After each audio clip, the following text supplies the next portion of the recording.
প্রিয় দিনী ভাই এবং বোনেরা, কোরআনি আমল কখনো বৃথা যেতে পারে না। পবিত্র জুমার দিন শুক্রবারে আপনি দিনে না পারলে রাতে হলেও এই আমলটি করবেন। সূরা কাউসার, ইন্না আতাইনা কাল কাউসার সূরাটা আপনি 33 বার পড়বেন একটি নিয়মে। পড়ার পর আল্লাহ রাব্বুল আলামিনের কাছে যেই দোয়া করবেন সেই দোয়াই কবুল মঞ্জুর হয়ে যাবে, মনের আশা পূরণ হবে, যা চাইবেন আল্লাহ রাব্বুল আলামিনের কাছে তাই পেয়ে যাবেন। এটা খুব পরীক্ষিত এবং শক্তিশালী আমল, যারাই করেছে তাদেরই মনের আশা পূরণ হয়েছে। আপনি যে নিয়তে আমলটি করবেন সেই নিয়তটা আল্লাহ রাব্বুল আলামিন পূরণ করে দিবে। তবে সৎ উদ্দেশ্য হতে হবে, ভালো উদ্দেশ্য হতে হবে। তাহলে প্রিয় দিনী ভাই এবং বোনেরা, আপনাদেরকে বলবো এই শক্তিশালী সহজ শ্রেষ্ঠ আমলটি শিখার জন্য যদি আপনি মন চায়, ভিডিওটা মনোযোগ সহকারে দেখবেন এবং শিখে শুক্রবারে দিনে আপনি আমলটি করবেন। দিনে না পারলে রাতে হলেও আপনি ছাড়বেন না, যেই কোনো সময় এই আমলটি করে আল্লাহর কাছে দোয়া করবেন, আপনার কপাল খুলে যাবে, ভাগ্য পরিবর্তন হয়ে যাবে ইনশাআল্লাহ। চলুন তাহলে সর্বপ্রথম আমরা একটু আল্লাহর কাছে প্রার্থনা করে নেই, তারপরে আমরা আপনাদেরকে আমলটার কথা বলে দিচ্ছি ইনশাআল্লাহ। হে আল্লাহ, যেই সমস্ত ভাই এবং বোনেরা এই গুরুত্বপূর্ণ কোরআনি আমলটি শিখতে চলেছে এবং ভিডিওটি দেখে তারা ধৈর্য সহকারে দেখবে এবং শিখবে, আল্লাহ তাদের সকলের মনের নেক আশাগুলো তুমি পূরণ করে দিও, দুঃখ কষ্টগুলো মন থেকে দূর করে দিও, জীবনের সমস্ত গুনাহগুলো ক্ষমা করে দিও।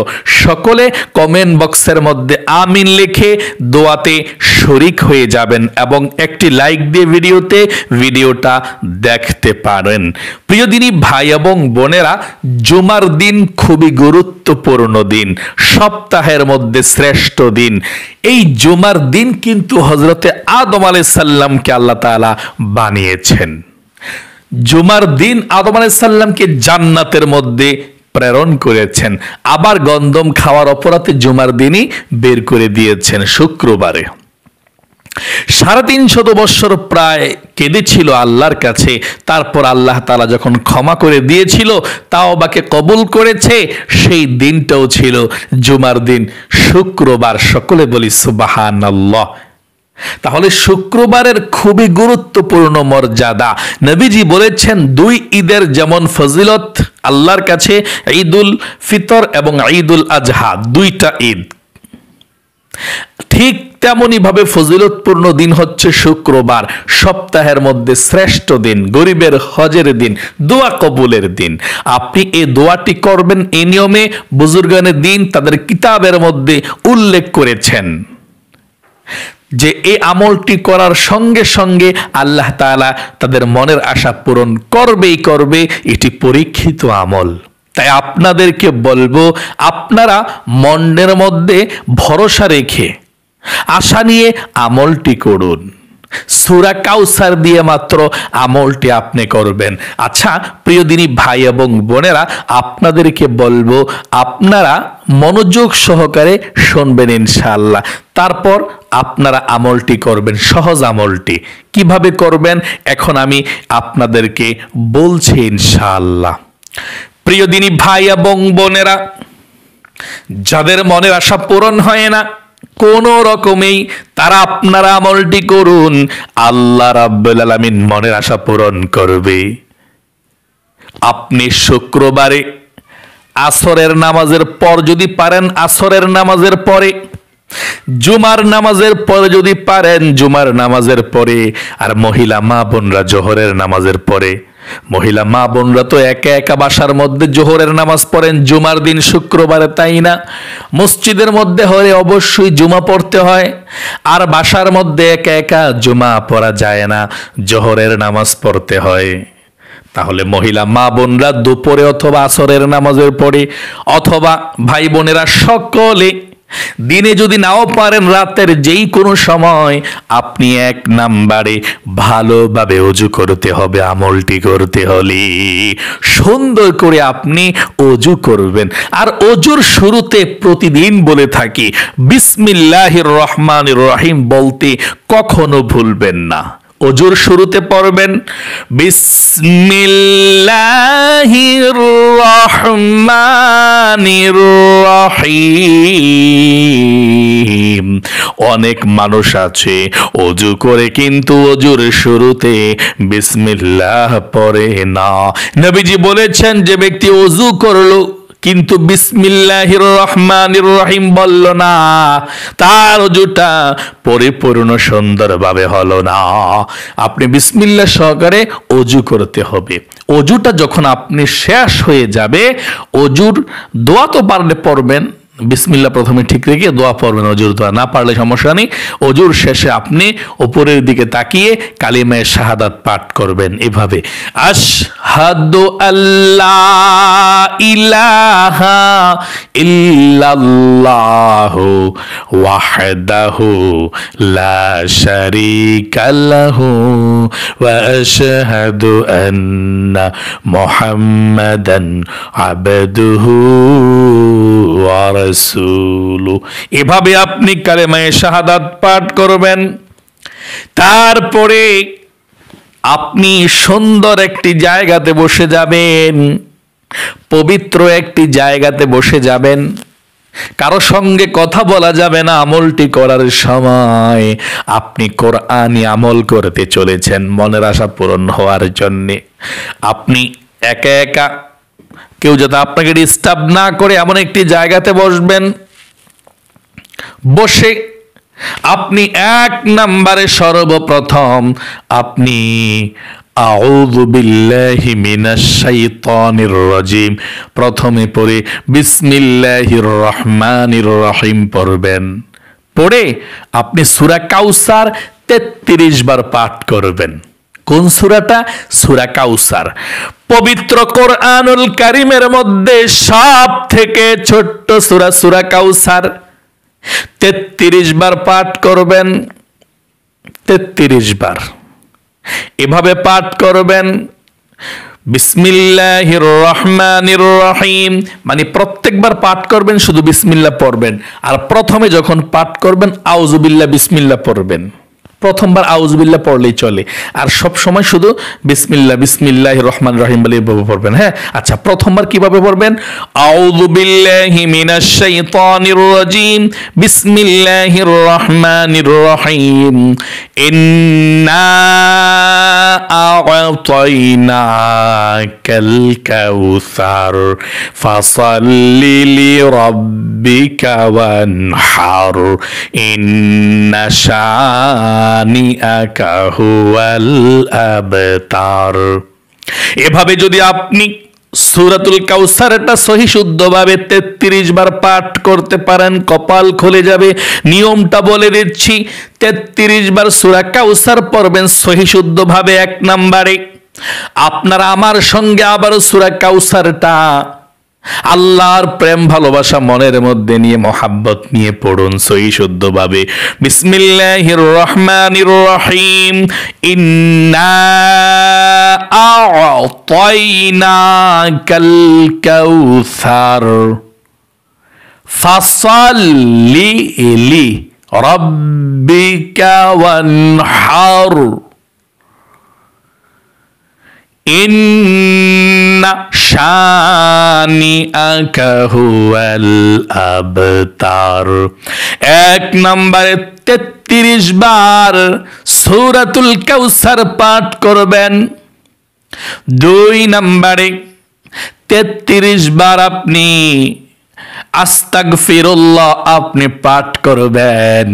আল্লাহ জীবনের গুনাহ ক্ষমা করে দিবে। আপনি 33 বার আস্তাগফিরুল্লাহ আস্তাগফিরুল্লাহ আস্তাগফিরুল্লাহ এভাবে 33 বার পর্যন্ত পাঠ করবেন গুনে গুনে। 3 নম্বরে 33 বার দুরূদ শরীফ পাঠ করবেন। আপনি দুরূদ ইব্রাহিমও পাঠ করতে পারেন। আল্লাহুম্মা সাল্লি আলা মুহাম্মাদি ওয়া আলা আলি মুহাম্মাদ কামা সাল্লাইতা আলা ইব্রাহিম ওয়া আলা আলি ইব্রাহিম ইন্নাকা হামিদুম মাজিদ। আল্লাহুম্মা বারিক আলা মুহাম্মাদি ওয়া আলা আলি মুহাম্মাদ কামা বারাকতা আলা ইব্রাহিম ওয়া আলা আলি ইব্রাহিম ইন্নাকা হামিদুম মাজিদ। এ দুরুদও পাঠ করতে পারেন, শ্রেষ্ঠ দুরুদ। যদি আপনি বড় হয়ে যায় এটা, তাহলে সংক্ষিপ্ত ছোট্ট দুরুদরা পড়বেন। সাল্লাল্লাহু আলাইহি ওয়াসাল্লাম হয়ে গেল একবার, আবার সাল্লাল্লাহু আলাইহি ওয়াসাল্লাম হয়ে গেল আরেকবার। এভাবে 33 বার এই ছোট্ট দুরুদ শরীফটা পড়বেন। তারপরে আপনি আল্লাহ রাব্বুল আলামিনের কাছে হাত উঠিয়ে চোখের পানি ছেড়ে দিয়ে আপনি যে উদ্দেশ্যে আমলটি করেছেন আল্লাহর কাছে বলবেন, আল্লাহ তুমি আমার এই মনের আশাটাকে পূরণ করে দাও, এই জিনিসটা আমি চাই, তুমি আমাকে দিয়ে দাও। আপনি আল্লাহর কাছে চোখের পানি ছেড়ে দিয়ে দোয়া করবেন, ইনশাআল্লাহ যা চাইবেন তাই পেয়ে যাবেন, সাথে সাথে আল্লাহ কবুল মঞ্জুর করে নেবে। তাহলে প্রিয় দিনী ভাই এবং বোনেরা, আশা করি আমলটির কথা বুঝতে পেরেছেন। আমি আবারও সংক্ষিপ্তভাবে বলে দিচ্ছি, আপনাদের যাদের মনের আশা পূরণ হয় না, দোয়া কবুল হয় না, পবিত্র জুমার দিন শুক্রবারের দিনে আমলটি করবেন ইনশাআল্লাহ। দিনে যদি নাও পারেন, রাতে হলেও আপনি আমলটি করবেন একটি বার মাত্র। প্রথমে আপনারা অজু করবেন সুন্দরভাবে, অজু করে পবিত্র একটি জায়গাতে বসে যাবেন। বসে গিয়ে 1 নম্বরে আউযু বিল্লাহি মিনাশ শাইতানির রাজিম এবং বিসমিল্লাহির রহমানির রহিম পড়ে আপনি সূরা কাউসার, ইন্না আ'তাইনাকাল কাউসার ফাসাল্লি লিরাব্বিকা ওয়ানহার ইন্না শানিআকা হুয়াল আবতার 33 বার পড়বেন, 33 বার। 2 নম্বরে আস্তাগফিরুল্লাহ আস্তাগফিরুল্লাহ আস্তাগফিরুল্লাহ 33 বার পড়বেন। 3 নম্বরে দুরুদ শরীফ পড়বেন 33 বার, সাল্লাল্লাহু আলাইহি ওয়াসাল্লাম সাল্লাল্লাহু আলাইহি ওয়াসাল্লাম সাল্লাল্লাহু আলাইহি ওয়াসাল্লাম। তারপরে আপনি আল্লাহর কাছে যেই দোয়া করবেন সেই দোয়া আল্লাহ সাথে সাথে কবুল ও মঞ্জুর করে নেবে ইনশাআল্লাহ। তাহলে প্রিয় দিনী ভাই এবং বোনেরা, আশা করি খুব সুন্দর করে বুঝতে পেরেছেন এবং শিখতে পেরেছেন। আল্লাহ তাআলা আপনাদের সকলকে ভালো রাখুক, সুস্থ রাখুক, জীবনকে সুন্দর করুক, বিপদ আপদগুলোকে দূর করে দেখ, ভাগ্যকে ভালো করুক। সকলে কমেন্ট বক্সের মধ্যে লিখবেন আমিন এবং ভিডিওতে একটি লাইক দিবেন। যারা কমেন্ট বক্সের মধ্যে আমিন লিখেছেন, ভিডিওতে একটি লাইক দিয়েছেন, আল্লাহর কাছে দোয়া করছে আল্লাহ তাদের মনের আশা পূরণ করে দিও, তাদেরকে কবুল করো, তাদেরকে ভালো রাখো, সুস্থ রাখো, মক্কা মদিনায় নাও, আমিন। আজ এ পর্যন্তই, আবারও অন্য কোনো ভিডিওতে দেখা হবে ইনশাআল্লাহ। সেই পর্যন্ত আপনাদের সকলের সুস্বাস্থ্য আল্লাহর কাছে কামনা করে আজ এখানে বিদায় নিচ্ছি। বিদায় নেওয়ার পূর্বে আমি আরেকটি বার সূরা কাউসার সহি শুদ্ধভাবে বলে দিচ্ছি এবং আপনারা কোথায় সূরা কাউসারের ভুল করেন আমি সেটা ভুলটা ধরিয়ে দিচ্ছি। আপনারা পড়তে হবে বিসমিল্লাহির রহমানির রহিম, ইন্না, লম্বা টান দেবেন, ইন্না আ'তাইনাকাল কাউসার, সার ফাসাল্লি লি, হ্যাঁ লি লি, দুইটা লি লি, ফাসাল্লি লি রাব্বিকা ওয়ানহার। আপনারা অনেকে আছেন লি লি বলতে পারেন না, লিল বলেন, লিল লিল, এটা হবে লামজের লি, লামজের লি, লি লি, লরিস্কের লি, লরিস্কের লি, লি লি। কিন্তু আপনি পড়েন লরিস্কের লি ল লিল, লাম লামজের লিল, এটা ভুল হয় আপনাদের। আপনি এভাবে যতই কোরআন শরীফ পড়েন আপনার ভুল হবে, গুনাহ হবে। তাই ফাসাল্লি লি রাব্বিকা, ফাসাল্লি লি, লি লি, দুইটা লি লি হবে, লিল হবে না, লিল হবে না। ফাসাল্লি লি রাব্বিকা ওয়ানহার, বড় হাইটা ওয়ান হার পড়তে হবে, ওয়ান হার বললে কিন্তু অর্থ বিগড়ে যাবে, পাল্টে যাবে। ওয়ান হার, ফাসাল্লি লি রাব্বিকা ওয়ানহার, এভাবে। তারপর ইন্না শানি আকা হুয়াল আবতার, এভাবে সহিশুদ্ধভাবে পড়তে চেষ্টা করবেন ইনশাআল্লাহ। আল্লাহ কবুল করুক, মঞ্জুর করুক। আসসালামু আলাইকুম ওয়া রাহমাতুল্লাহি ওয়া বারাকাতুহু।